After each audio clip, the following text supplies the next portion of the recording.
Welcome back to the channel. In this video I'm going to walk you through an easy step-by-step guide on how to do a pre-qualified check for Chase Freedom. So before we dive into it, make sure you subscribe to the channel because it actually helps me out. So the first thing to do, which is your first step, is to go to the official Chase website, which is chase.com on your browser. Then from there you have to scroll down to the credit card section and select see if you are pre-qualified. Then on step 3, you have to enter your personal details such as your name, address, last 4 digits of your social security number called SSN, and your income information.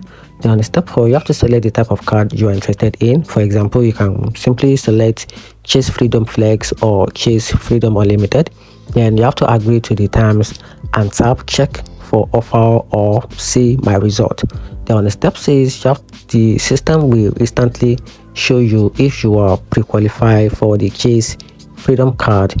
Then this check will not affect your credit score since it's only a soft inquiry, and that's how you can easily do a pre-qualified check for Chase Freedom. Hope you find the video helpful. If you did, turn on the notification button and subscribe for more. Thanks.